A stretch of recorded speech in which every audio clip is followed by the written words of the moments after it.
24 is over. Now we're going to go to committee reports. Don, we'll start with you. Okay. At the Community and Wellness Center, it's been very busy with the Giving Tree. Both people that have reached out that would like a little bit of help for Christmas, and also people that want to donate. It's been in equal measure on both sides. We have a lot of very generous people in Hopatcong, and it just never ceases to amaze me that people step up in this town for everything. So the Giving Tree will see its completion on December 21st.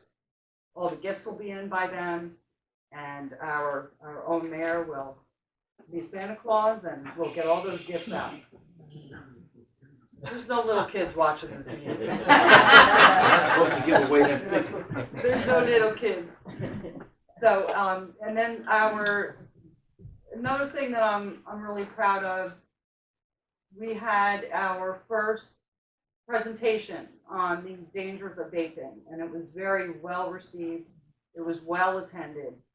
A lot of information was given, and we've had a request for more such meetings. So we do have another presentation on the dangers of vaping in January. So if you watch, if you happen to follow the Hopatcong Community and Wellness Center on Facebook, or if you follow the Hopatcong Borough website, you can track those dates, as we will be publicizing it fairly early.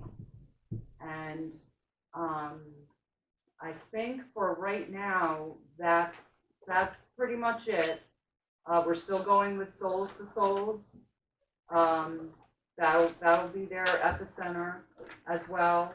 Our coat drive is going extremely well. Again, the generosity of people, the most beautiful coats, and people that are coming in needing coats, they're astounded as well by how well we take care of each other in this town. So say what you want, but when we hit a wall, we come out for each other, and I'm seeing that more than ever at the community center. So I think that's it for now. Thanks. Right. Mayor, going back to the last meeting, we didn't have the committee report, so I'm going to go back to just a little bit and hit on November the 16th. And I just want to thank Kathy Million and her crew. They had the senior winter dance at St. Jude's, and that was well attended. And I think everybody had a great time that was there. Getting now into December, of course, now we ramp up a lot of different events. This coming on the 11th at 11 a.m. at the Elks Club, the Seniors Inc. Incorporated will have their annual Christmas party, and that will be that is restricted to Seniors Inc. However, on the 19th, again under the auspices of Kathy Million and the Rec Commission, the Senior Christmas Luncheon, I'll call it extravaganza. It's almost like a wedding, which is held at the Meadowwood Manor at 11 a.m. That is already filled with 185 people. So that's a great event. And lastly, I'd just like to thank the DPW because of the outstanding job I believe they've done this snowfall. I've seen some heads shake yes. I've not seen any say no. So hopefully they're doing the right thing, and they do a great job. Thanks. Good. Okay, so just going back to the actual agenda and stuff, just want to, obviously we skipped over the auction properties. We're not going to do auctions tonight. That's next meeting on the 18th. So again, I'd like to talk about the senior holiday dance. That was really a lot of fun. And I just want to thank all the volunteers that helped out. It was really nice to see everyone come out and help serve food and set up and take down and everything. So it was very nice. I'd also like to, this is sort of a little old because we missed it last time. I'd like to congratulate the Hopatcong Drama Club. These guys put on a great play, A Coney Island Christmas, and I just want to congratulate them. Next year, there's a musical coming up and then another drama coming, and you guys should definitely go out and see it. It's really, they're great shows. Also, congratulations again on the Bronze Award. You guys, the Environmental Committee and the Green Team have worked so hard on this. This is fabulous. One of the things Mike mentioned about trying to switch over lights to LED, just want to let people know that there are some street lights out on Lakeside Boulevard coming up here. And one of the reasons that they're out is because the DPW is slowly trying to find the right LED light to put back in and get rid of the ballast type of light to save energy and to update the fixtures. And that's it. Thank you. John? Thank you. First of all, I'd like to congratulate the Women's Club, the Environmental Commission, and the high school marching band. And I want to say about the marching band, it's been an honest pleasure of mine to watch the band grow for the last dozen years or so. And anyone who finds themselves kind of in a bad mood, or maybe if you're the type of person that's in a perpetual bad mood, find a band event and go to it and just watch the band members, because their joy for life is infectious. It really is. Even if a simple thing like a car wash, you sit there and wait in line and you can't help but be amused. They are a great bunch of young people. Like I said, it's been a pleasure to watch them grow, and I congratulate them as well. Having said that, recreation, basketball has started their practices. They start in December. The games start after the holidays in January. Street hockey, actually that was on the last agenda. We approved the street hockey fee for next year, which is the same as it was before. This past season, there was no fall street hockey. There wasn't enough interest. This coming Friday, December 6th, is the Hopatcong Recreation Commission movie night at the high school auditorium at 6:30. The movie is Toy Story 4. There will be Santa Claus there, Mrs. Claus. They give out ornaments to the children, as well as they have snacks for them. Unfortunately, the tree lighting, which was scheduled for this past Sunday, had to be canceled because of weather. I don't know if that's actually going to be rescheduled because it's such a busy schedule in December. Moving on to open space. Open Space Committee had a meeting since our last report. We didn't take any official actions. We had more conversation. We kind of reviewed some of the past expenditures from the open space in the town. We're just trying to get a feel for where we want to go. So we reviewed a lot of the past expenditures, and we had a little more conversation about what we think might be two possibilities for things we might want to get into in the future. And one would be forest management of perhaps some of our natural area preserve. And the other topic that's come up several times in environmental commission meetings is a dog park.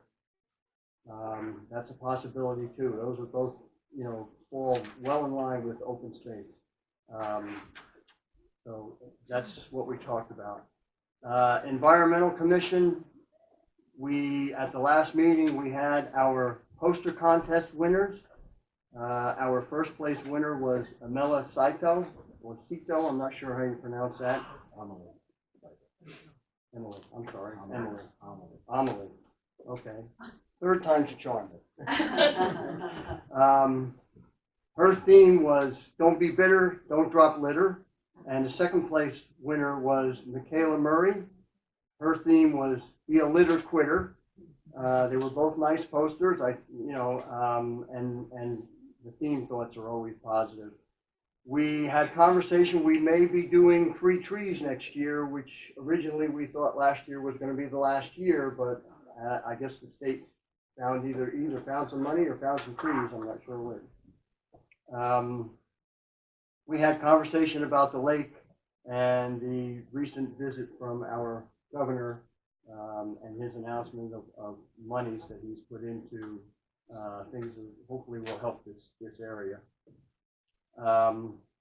Our beautification committee, it's a subcommittee of the environmental commission. If you notice the small trees in front of the building, the two larger trees as you walk in, and the lights on the pavilion outside, those are all the responsibility of the beautification committee from the environmental commission. I think it's great, just trying to put everybody in a festive mood, so kudos to them. And again, Sustainable Jersey, I'm not even going to mention that because we already did that. Municipal Alliance. We had our first movie night of the winter season on November 15th. It was pretty well attended. The movie was Dumbo. Trying to get through my notes here. We talked about doing another cybersecurity seminar in the schools, and last year we did it in the school, and we also had a session after school for the parents. We had talked about doing that again. We're conversation about Girls on the Run getting started again for the spring, and Hero Boys. Hero Boys just finished not too long ago. They did their last 5K up in Sussex County.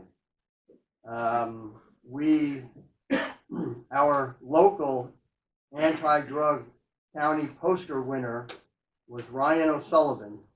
His anti-drug prescription, if you call it, is running. He's on the cross-country team and such forth, so he had a poster about his anti-drug was running. We also had conversation about bringing back the Safe House pamphlet. I don't know if anybody remembers that, but it's a pamphlet that people volunteer to have their home put on the list. It's kind of like a networking thing. If people can look at if their children want to go visit another friend, and they can look at that pamphlet and see that those parents have guaranteed that there's no alcohol or drugs at that home. That's a few years ago since we've done that. We had conversation about doing that again. We also, as Dawn mentioned, we partnered with the Health and Wellness Center and Officer Still on that vaping seminar that was just done on November 21st. It was very, very informative. When we do it again, I encourage everybody to go. And on the resolution, on the agenda tonight, there's a resolution for the grant money to be approved for the 2021 year. And we have our next movie coming up December 20th. That's also a Friday. I'm not sure if we finalized our pick on the movie, but one of the candidates was Emmett Otter's Jug Band, if you remember that. That's quite old and quite cute. So that might wind up being the movie. I'm not really sure. And that's it. Thank you, John. All right. I'm going to call on Scott Wallace to give a report from the Fire West Committee.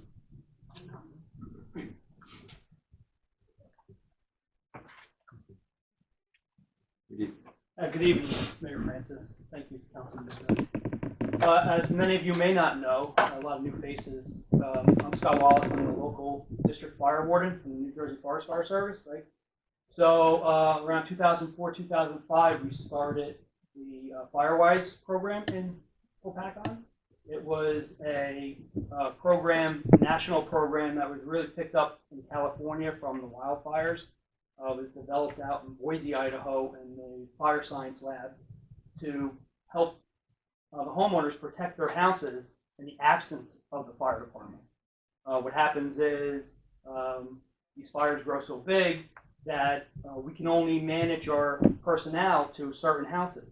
Unfortunately, if your house falls within the limits of being unprotected, haven't been in those positions out west in those fires to walk away from somebody's livelihood, you know. So what happens is Firewise teaches the homeowners how to create defensible space. So by raking your leaf stuff, and the whole thing when we started this, Hopatcong residents were already doing it. Hopatcong was already doing it. They just didn't know it. The recycling center, which many of us have been there on the weekends, you know, we're dumping our leaves and our brush there, that you don't know the magnitude of protection that actually gives the borough. When we started this program, the fire department ran on a rough numbers, probably about 30 brush fires a year, which equates to probably 14%. You know, people don't realize that, you know, brush fire, not a big deal. But a lot of the causes were misplaced fireplace ashes. They're cleaning out their fireplace, especially in October or November evening. They come home, they want to light the fire. They take their ashes out, they put it in their compost piles, their leaf piles at the edge of their properties. The embers in there are still warm. They start a fire. They're done cooking dinner. They see this bright light in their backyard, and they go, "Oh my God!" So what happens there is, okay, so some leaf, but people were putting fences in. We got sheds in. The PVC fences were coming into place at the time, and they were all sustaining catastrophic damage Even a chain link fence with vinyl coated, you don't think it's a big deal, but when you're looking at non-vinyl coated to vinyl coated, there's a money issue. When that stuff burns off, it's like, well, I just wasted my money. So thankfully, most of the properties all fared well. Fire department has a quick response. Forest Fire Service has a quick response to the township. And since then, the numbers have substantially dropped. Not only in fires from misplaced fireplace ashes, but just brush fires in general. We don't run the magnitudes of calls anymore that we used to run. And like I said, a lot of it's all education. It's just bringing awareness that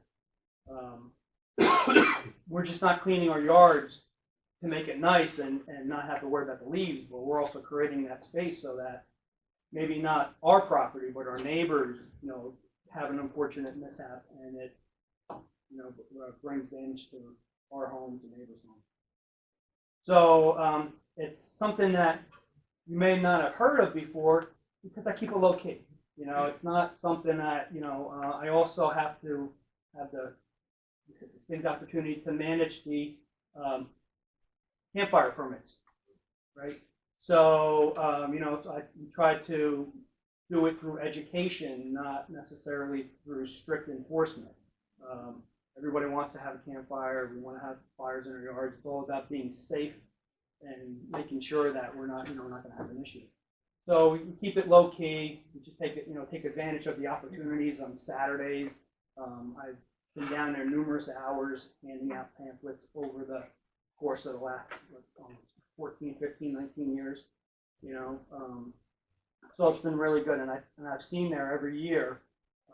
The piles just keep getting bigger and bigger and bigger. So that people are using it, and you just go. Like I said, you go there any Saturday. The amount of trips that people go there with, it's just amazing.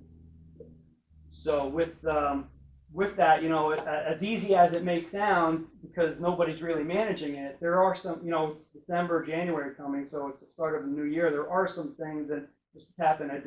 We did have some early conversations trying to get this going, and everybody's time is very busy.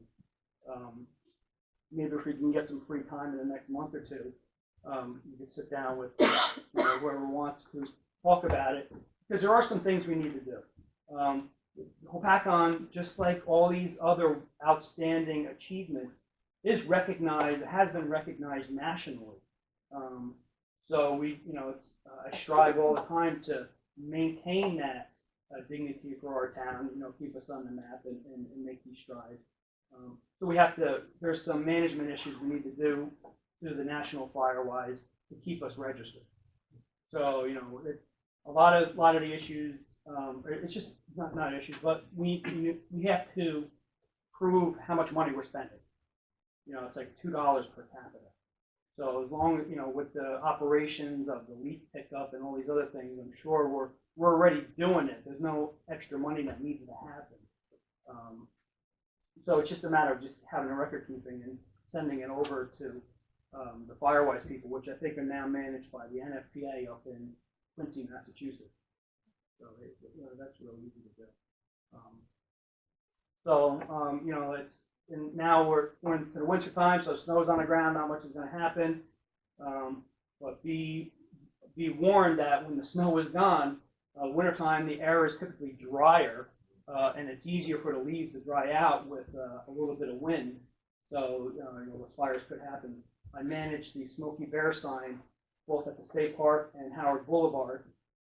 So we did have an issue one time back around 2001, where we had some pretty extreme fire dangers, and people thought that was a DEFCON sign. So for a while there, we kind of leave it low, we kind of don't manage it, but when you start to see it move up, it has 5 levels: low, moderate, high, very high, and extreme. If that sign's moving up, you can be sure that we're in a spell. I haven't moved it much because in like 2 days we're getting rain. So by the time I go down there and move it and then go back there, we're jumping it up and down, and we don't want to give the impression that the thing is like constantly changing. We want, if we move it, we want to make sure that people are aware that it's going to be like that for a little bit of time. But like I said, give Councilman Smith, we can work on this thing and just keep it packing good. I just do want to make another note, if I can, please, about the marching band and the Smokey Bear thing. So Smokey Bear turned 75 this year, and they were doing this big birthday celebration. So they were looking for entertainment to do this. So the band has been recognized. People have seen them. So they're like, well, can they do the Smokey Bear song? So under the director Kurt Zimmerman, amazing what he could do. I don't want to say kids because if you look at them, they're really young adults now. So they took a piece that was from 1958 campfire song that was done on a guitar and turned it into they had 6-7 different instruments strumming this, playing this song. It caught the attention of the Smokey Bear people down in Washington, D.C., and they have reached out and talked about some other things for it. So hopefully we'll keep our fingers crossed, and that will, again, be another thing that Hopatcong has They are produced. special. I'm going to interject a question there. Wasn't it Alyssa, the drum major, that actually wrote that orchestration? It wasn't Kurt, it was Alyssa. Very possible. I'm sure that, but you have to give some credit for Mr. Zimmerman, because he has, in his 7-8 years here, has created something that we all should be proud of just to hear them. So when he turned the heads and people down the state are just like were amazed. Some people were even brought to tears when they heard the song, because they're just like, oh my God, no, it was really good. So, but thank you very much. Thank you. Thank you for your service.